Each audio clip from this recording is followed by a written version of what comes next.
right, that's recording. And we're going live in 5, 4, 3, 2, 1. Give me a little countdown.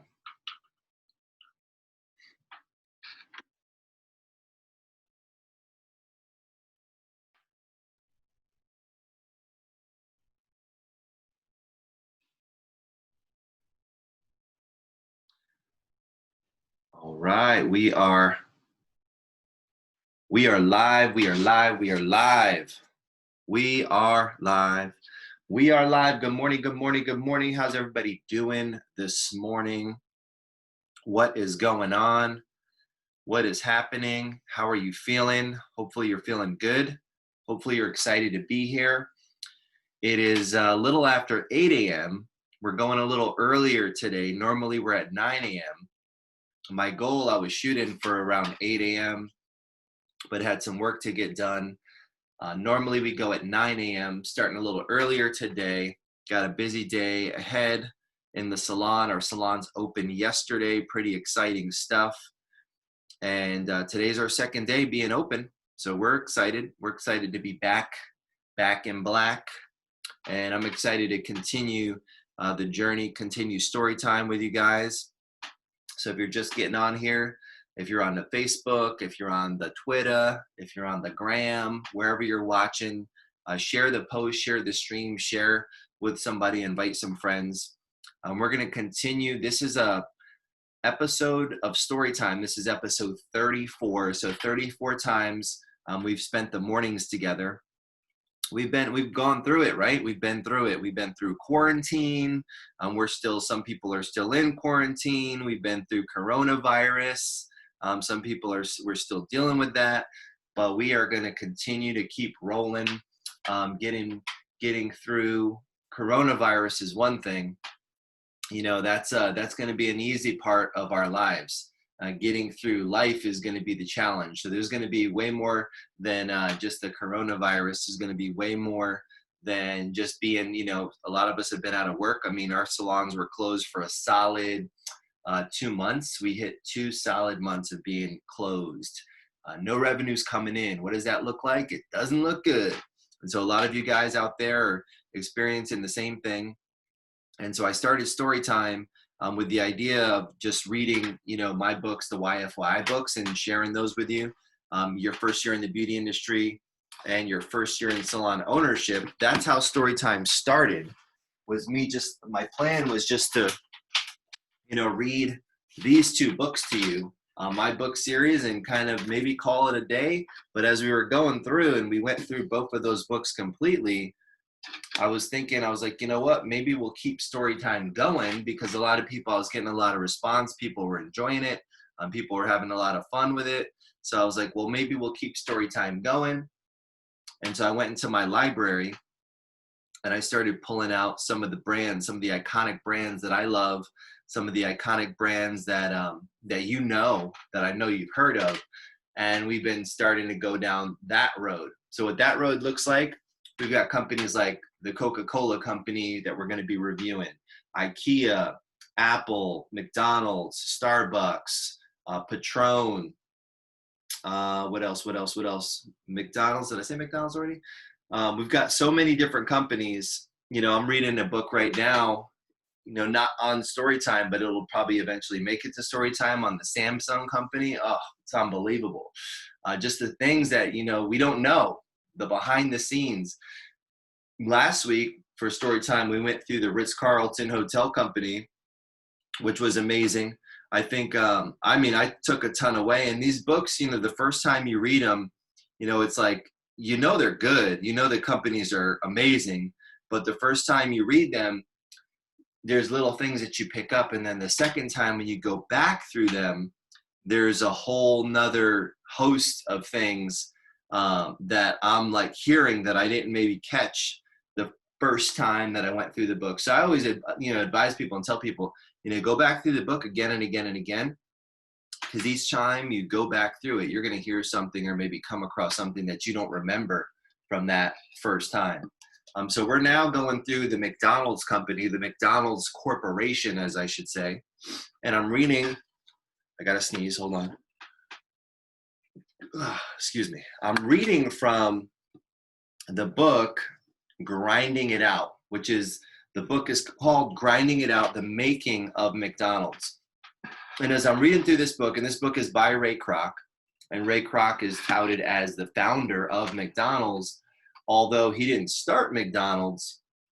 The McDonald's brothers started McDonald's, but Ray Kroc is the visionary, the person who saw McDonald's for what it was and saw what it could be. What's going on? Good morning. So that's where we're picking up the story. So in 1940, the McDonald's brothers started the McDonald's restaurant. 15-cent hamburgers concept, 15-cent hamburgers, some fries, a drink, and that's it. And that was it. They weren't trying to do anything beyond that. That was in 1940. Ray doesn't roll up on the scene, which we've been learning about, until 1953, 54, because he has his own little company, his own little project. He's selling these multi-mixer milkshake machines to restaurants all over the world. So throughout the United States, the United States, really. So throughout the United States, he's selling these to restaurants, and he finds out like this one customer that he has that keeps purchasing these things. He's like, what's going on here? So they have 8 of them, and they're all working at the same time, and they're delivering these milkshakes to people to go along with this hamburger and French fries. And the hamburgers are 15 cents. Whatever happened to that, McDonald's? Now they have the dollar menu, and we think we're getting a deal. Well, they used to be 15 cents. So that's what's going on there. And then he goes there and he sees this operation. It's unbelievable. So we've been going through this story, and he's like, I got to have one of these restaurants. Talks to them, says, hey, why don't you guys expand? They have no appetite for it. So he's like, well, and they're like, well, who would we get to do it? And so he's like, well, I'll do it. And yesterday, where we left off, he was getting that first store up and running, and all the crazy things, even just the atmosphere, because he's in Chicago area and they're in California, even just switching up the atmosphere, the weather, all those different things that affected the food, affected the layout, affected the build. I mean, it was just incredible to think, like, you don't think about that kind of stuff, but the story yesterday about going through with figuring out the French fries, which the French fries is like their secret sauce, and the process that they would go through to get these French fries to be like the perfect French fry. And it didn't work initially. So that was where, Ray, we left off with Ray's kind of banging his head up against the wall, trying to figure out how to make this French fry thing work. And we all today, we see the results of a 70, plus year journey to get where it is today. And then whether you like it or hate it, I mean, you can't deny the success of the company. It's just a great, great story. So we're going to pick back up on Ray, see what's going on with his store. His very first store, his very first McDonald's, and see where he's going to take it. Now, keep in mind, like, his whole approach to the McDonald's brothers was, I want to take this restaurant, this perfect system that you guys have developed, and I want to take it, at least nationwide and possibly beyond. So that's where Ray's mindset is. Ray is thinking big, and he's 52 years old, you guys, when he starts this little McDonald's venture. So let's pick back up. So he's got his groove on. He's figured out, the French fry, and he's figuring out like little things that, that are really, critical to making this operation work. So here we go. Harry Sonborn. That name on my appointment calendar in late May of 1955 was familiar yet strange. I remembered having talked to him on the telephone a few times about multi-mixer sales when he was vice president of Tasty Freeze. Now he'd call to tell me he had resigned. Harry quit. He had resigned from Tasty Freeze, sold all his stock, and he wanted to come work for me. I heard about your operation in Des Plaines, so I went out to look it over, he said. I can tell just by watching it from across the street that you've got a winner there, Mr. Kroc, and I'd like to be a part of your organization. Call me Ray, I told him. I'd be interested in chatting with you, but I must tell you that I'm not in a position to hire anyone. I'd like to try and change your mind about that, Ray, he said. So we arranged a time to meet in my office. Truthfully, I knew I needed help, but I also knew that I couldn't afford it. Prince Castle Sales was funding my entire operation, paying my salary and that of June Martino, in addition to most of the cost involved in setting up my new franchise system. Then I had the added burden of buying out the Fragelac interest in Cook County to the tune of $25,000. My share of the profit from the Des Plaines store, after splitting with Art Jacobs, didn't leave much. Moreover, from my experience in opening that store, I could foresee that unless I moved a lot faster, expenses were going to gobble up my $950 license fees long before a franchise could complete its building, generate business, and start running 1.9% of its sales to me. I was spreading myself far too thin as it was, so the only way to speed up the franchising process would be to hire someone to help. I was damned if I did, doomed if I didn't. And so keep in mind, you guys, as he's getting this thing going, what's happening out there in the Dominican Republic, what up? As he's getting this business going, right, he still has his Prince Castle Sales, his multi-mixer business. So he's using, that's his main flow. And I talk a lot about, multiple flows of income. So he's using the flow from his main business to fund his new McDonald's venture and to get this first restaurant going. He's making no money, right? They build this thing out. He runs into a lot of hiccups along the way, making no money. So the thought process there is expand, right, versus contract. He can't really contract. He's at one store. Expand to be able to make, because the profit margins are small. He's paying the licensing fee. So expand in order to try to make $1. That's his thought process. Harry Sonborn, back to the story. Harry Sonborn was 39 years old when he came in to see me. He was almost 6 feet, but looked taller because of a kind of awkward Lincoln-esque angularity about him. He wore his hair cropped in a German military cut that suited the disciplined intensity of his manner. We found that we talked the same language concerning the franchise business and its potential. Obviously, as Harry said, it was a business fraught with a great deal of danger. Developing a franchise system and enforcing high standards would be difficult.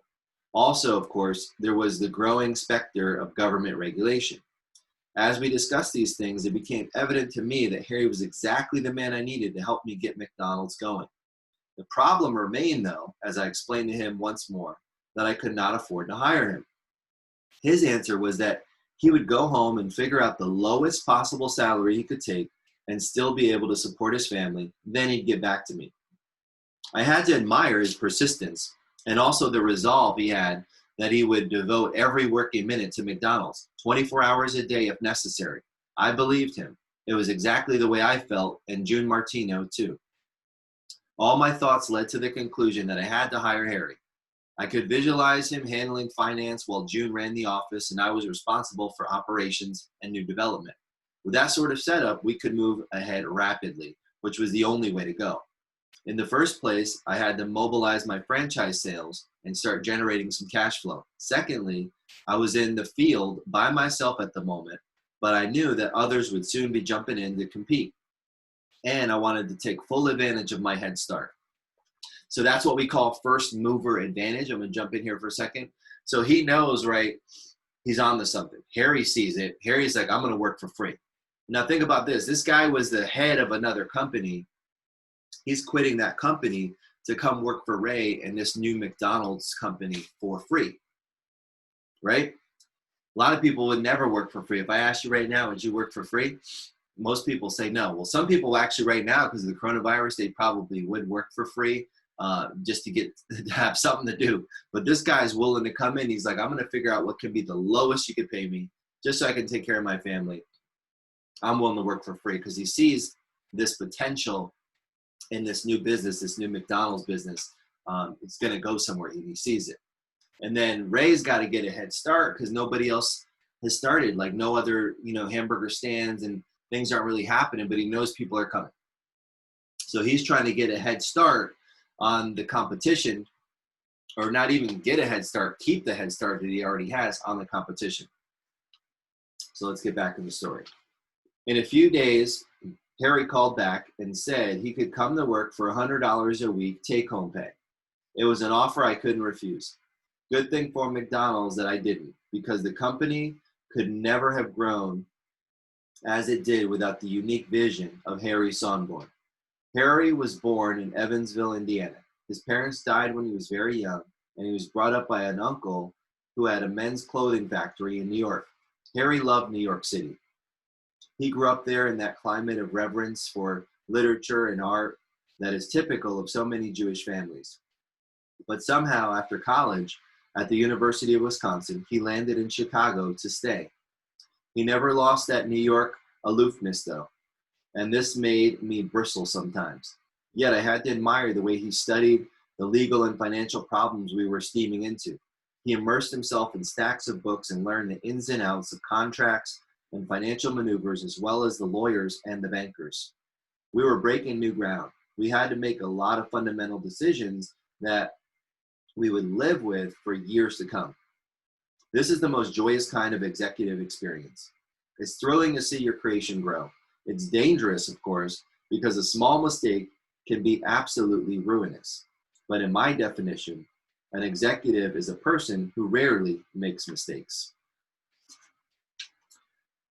One of the basic decisions I made in this period affected the heart of my franchise system and how it would develop.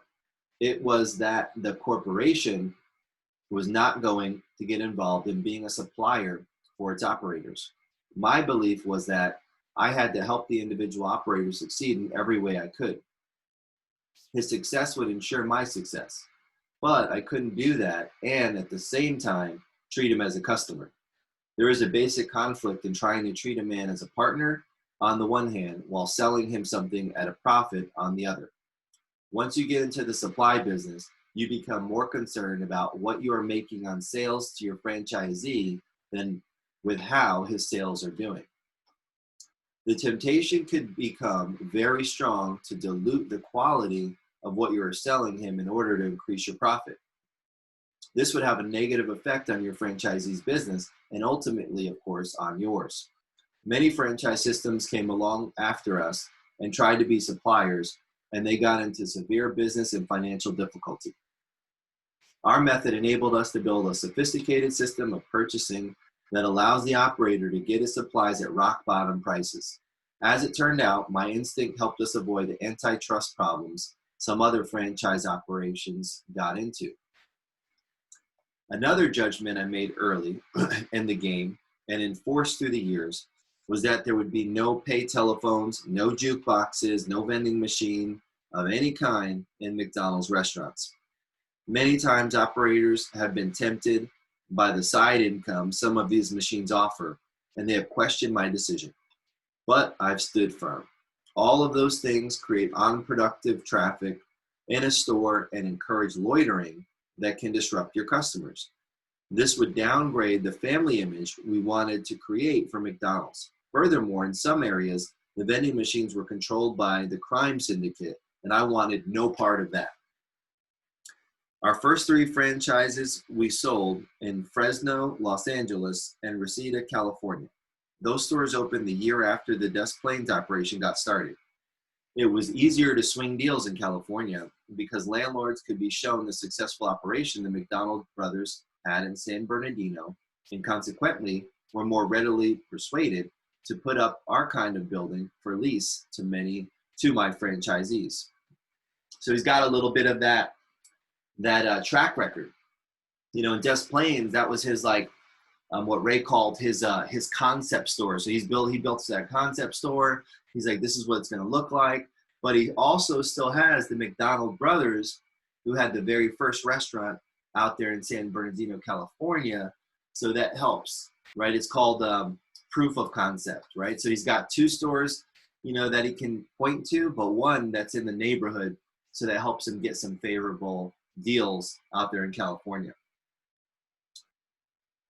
It was painfully slow going, like trying to ice skate on bare concrete, but we worked like mad. And in the last 8 months of 1956, we opened 8 stores, only 1 of them in California. So think about that from 55, right? He's got his concept going and he's building that out. Now in 56, we're going into the last 8 months opening 8 stores. That's a pretty good good clip. That's pretty good growth.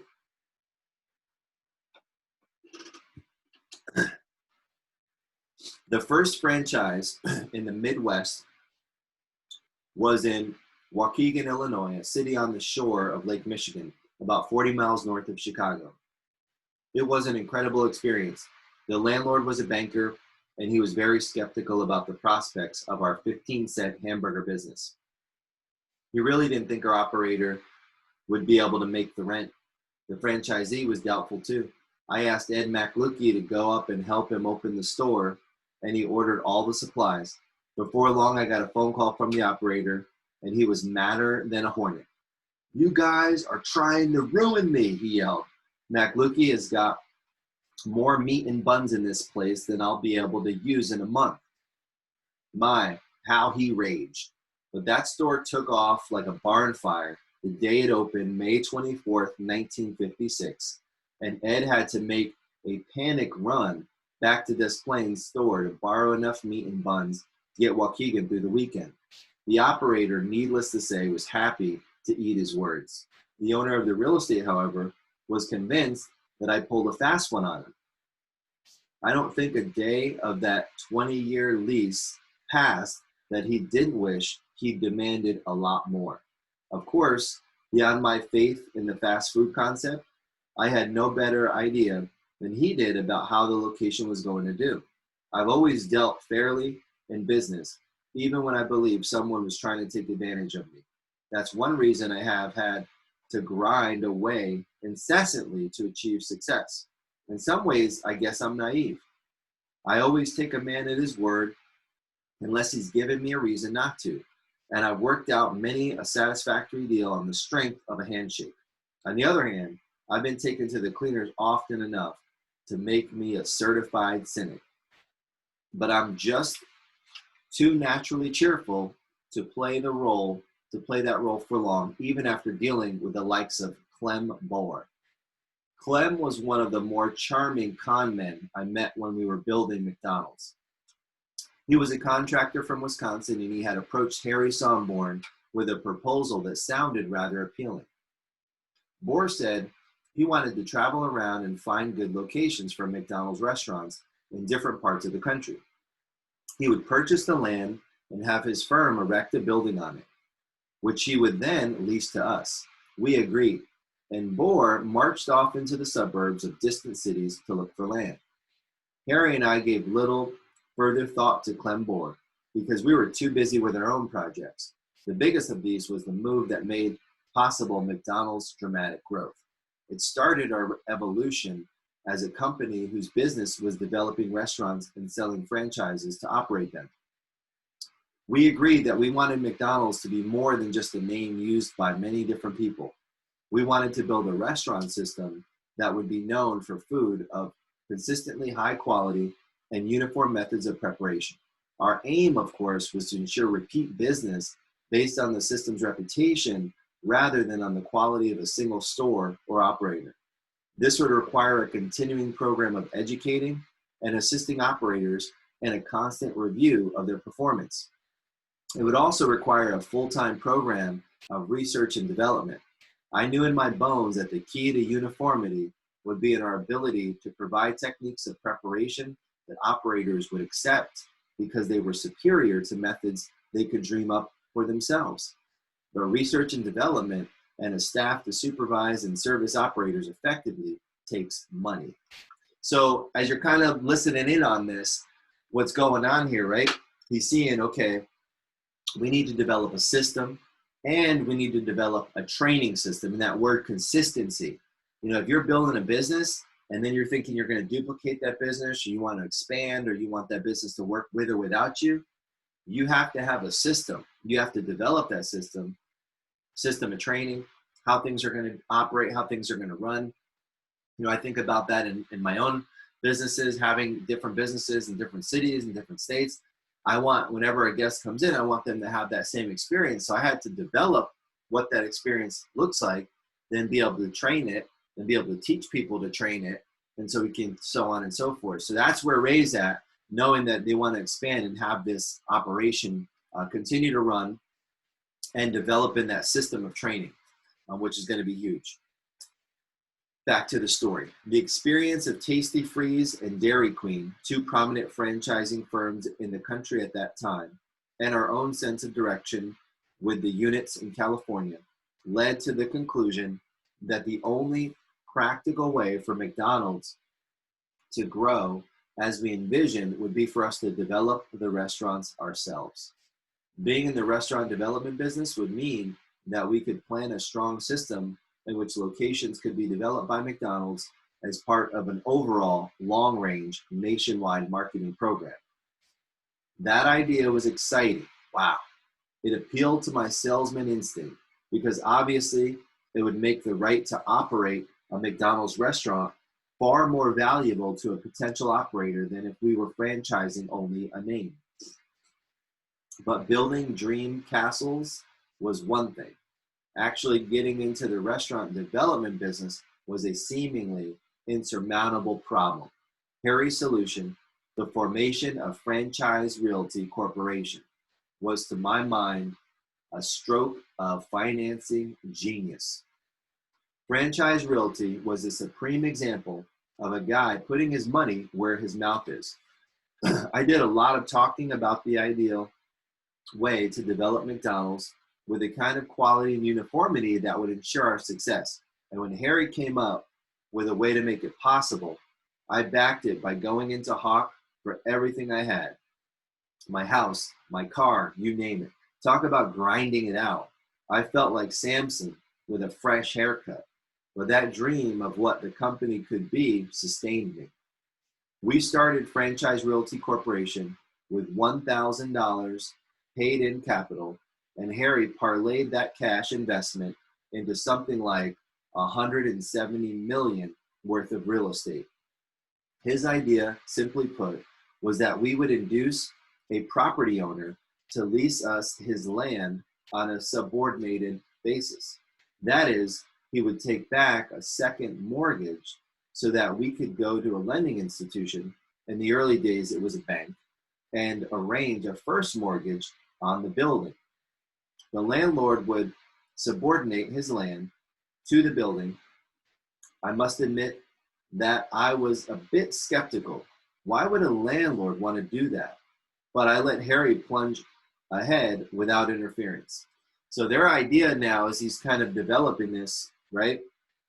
Go through that again. So the idea, right? So they're going to get a property owner to lease them the land, and then they would take back a second mortgage, that they could go to the lending institution and arrange a first mortgage on the building, right? So they're basically leasing the land, and then they're getting the building, and then they're going to lease the building. And that was kind of the idea, which really kind of started this whole developing restaurant concept versus just here's the name, go do your thing. Now we're going to say, here's the restaurant, then you can go do your thing. So they're going to develop the whole thing, or, kind of like a turnkey solution, a restaurant in a box, a business in a box. That's what they're going for. So Harry Sonborn comes up with that idea, and here they go. I believe that if you hire a man to do a job, you ought to get out of the way and let him do it. If you doubt his ability, you shouldn't have hired him in the first place. I knew that Harry had schooled himself thoroughly in the fundamentals of leasing agreements. In addition to the volumes he poured over, he hired a consultant from Washington, D.C., an expert in the real estate deals named Dreyfus. Harry brought this fellow to Chicago and spent a week talking to him at $300 a day. June Martino was afraid I was going to blow my top and throw Harry and his consultant both into the street. But that was the farthest thing from my mind. I know that you have to spend money to make money. And as far as I was concerned, Harry was simply doing the job I'd hired him to do. One of the reasons his subordinated lease idea would work so well was that in the late 50s, we didn't have the proliferation of franchise operations and the fierce competition for commercial fringe property that developed in the course of the next 20 years. Another reason was that both Harry and I were pretty good salesmen, and we could romance a property owner with the notion of earning at least a little something from his vacant land, right? So they'll find these plots of land, and the owner's looking at it like, yeah, something's better than nothing. And so they're like willing to go along with it. So what does all that take? It takes, number one, is courage, right? Yes, they needed money and they had to figure out how to do that. They had to have the courage and they had to have the, I guess you could even say audacity to come up with the idea that they're going to convince owners to just lease them the land and then they're going to build and then release the property that's on the land. So that's a little bit of ingenuity for sure.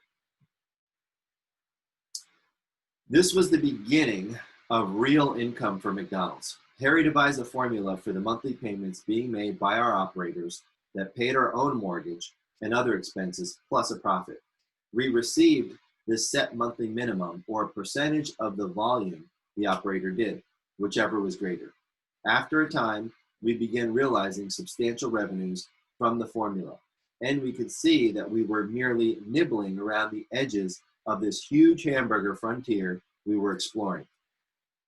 I recall that Harry made a trip to San Bernardino about the time we were really starting to roll, and Dick McDonald asked him what he thought the future of McDonald's would be. Harry told him that one day this company would be bigger than F.W. Woolworth. Dick really did a double take at that. He told me later, "I thought you had a genuine nut on your hands, Ray." But Harry knew exactly where he wanted to go, and he knew how to get there.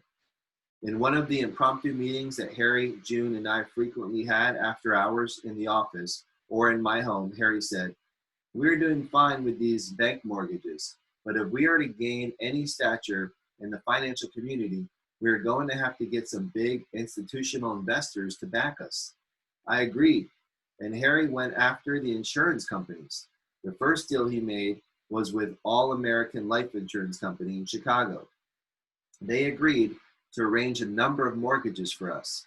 Then he succeeded in lining up Central Standard Life, also in Chicago. This was great news. We're moving ahead, gathering momentum. We could see the day that we would start making a profit. I felt deeply indebted to Harry and June. They worked tirelessly, and I knew that both of them were neglecting their family obligations completely so that they could stay on top of things in our rapidly building operation. June later told me that all the while her two boys were growing up, she never made it to one of their birthday parties or graduation ceremonies.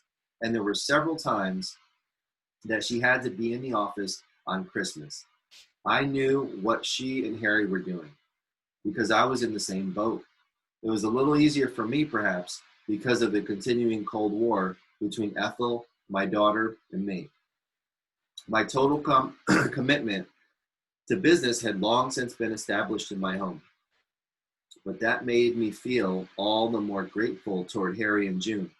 I couldn't give them raises to compensate them for their past efforts, but I could make sure that they would be rewarded when McDonald's became one of the country's major companies, which I never doubted it would. I gave them stock, 10% to June and 20% to Harry, and ultimately it would make them rich. At the time, of course, Chicago Transit Authority tokens would have been worth more, right? So he's paying in stock, and this is something companies do still today. You know, a lot of companies in the beginning, when they're hiring key talent or paying people, are cash poor, right? But they're stock rich because you form a corporation, you have so much stock. So people get paid in stock. And then when that company makes it, if that company makes it, right, then they can cash out. And so, you know, he knows he's on to something. And I'm pretty sure that they felt he's on to something or they wouldn't have been hanging with him. And so they agree. They're like, yeah, all right, pay us in stock. So he's giving them stock, which at that time isn't worth anything because the company's just getting going. But him being the visionary and them understanding, you know, and seeing the potential of how fast it is growing, they're like probably more than happy to take that stock versus the money. All right, so let's get into this last little bit here. Every once in a while, when I walked past Harry's office, I would ask, by the way, Harry, what do you hear from Clem Bohr? Just had a phone call from him the other day, Harry would say. He seems to be cooking with gas. He's got a location in Cleveland that he'll start building on any day now. Next, Bohr got a site in Wisconsin, and then we had reports that he'd acquired 2 pieces of property in downstate Illinois. Each time I got one of these bulletins, I'd say, "Cripes, that's great, Harry, wonderful." And we talk about what a terrific guy Clem Bohr was. Cooking with gas was a popular expression at the time, but it was an in-joke with us. When somebody was cooking with gas around our place, it meant that he was really doing everything right. This stemmed from our experience in patterning our stores on the plans provided by the McDonald's brothers. Jim Schindler insisted on using gas units for making French fries instead of the electric fryers the McDonald's boys were using. Gas proved to be more efficient for this purpose. It was cheaper and we got a better product. So we tried to cook with gas in all our operations at McDonald's. The experience with the Waukegan store and the others we opened during the summer and fall of 1956 brought home to me the fact that I needed a good operations man in corporate headquarters. I was committed in each franchise agreement to furnish the licensee with experienced help to train his crew and get the McDonald's system working in his store. I couldn't afford to bring Art Bender from California each time, and I couldn't spare Ed McLukey from the Des Plaines store very often, so I had to give some of the operators a $100 discount in lieu of the promised assistance. This was not good at all, because insistence on quality has to be emphasized in every procedure, and every crew member must be drilled in the McDonald's method of providing service. These basic elements will ensure success for a store unless its location is unspeakably bad, and we have had only a few instances of that in more than 20 years. But the fundamentals do not spring forth self-evident and active from the brow of every former grocery clerk, soda jerk, military man, or specialist in one of the hundreds of other callings who joined the ranks of McDonald's operators. Quite the contrary, the basics have to be stressed over and over. If I had a brick for every time I've repeated the phrase QSCNV, quality, service, cleanliness, and value, I think I'd probably be able to bridge the Atlantic Ocean with them. And the operators need the stress on fundamentals as much as their managers and crews. This is especially true of a new location. So I needed someone to handle operations. Harry and June agreed, but since they didn't come into contact with the day-to-day routine in stores as I did, they were at a loss for suggestions. God, you need a real dynamo, Ray, said June Martino. You haven't got anybody with the experience of Art Bender or Ed McLukey. Who could you get? Never mind, I assured her. I think I know just the guy. And that, my friends, is called a cliffhanger. We're going to end right there. That's a cliffhanger. So we're getting into it now. You know, the system's working. The McDonald's is running. They're expanding locations. They got this concept of the real estate, working with the landowners, getting them to lease them the land so they can build the building and lease the stores on top of. So that's really where that McDonald's and the franchise realty company, the McDonald's system, but now we're moving towards operations. So as you can see, as you know, Ray is building this business, you know, going from figuring out that one store, figuring out how to do the French fries properly, now getting into, we got that going, we have multiple locations, now we got to really refine and fine tune. So you can still be working on it. You know, he's not like, I got it, you know, ironed out, I've got it completely figured out. He's still working on it. So it's okay if your business is open. You know, maybe right now, if your business is paused because of Corona, now's the time to really take a good look at all your systems and see where can you tweak, where can you fine tune, where can you refine things. If you're going to be going into business or you're building a new business, know that yes, you want to have it designed in the concept design, but once you start operating, just like he did, and the McDonald's brothers had their first restaurant for over 10 years. But just like Ray, when he got that concept going, that restaurant in Des Plaines, and then he was going into number 2, 3, 4, 5, 6, he's still working on refining and tweaking and figuring things out. So it's okay. And you will continue because it's a living and breathing thing. You will continue to build, design, reiterate kind of things and tweak things as your business grows, just like he's doing. So that's our episode for today, you guys. That's story time. Tomorrow, we've got another episode in this series on McDonald's, grinding it out, the making, the building, really, but the making of McDonald's by Ray Kroc, which we're reading through this week, studying this brand. So I'll be back with you guys tomorrow morning for another episode, and look forward to having you guys back. Make sure you share this with a friend, share this with a colleague, bring some people to story time.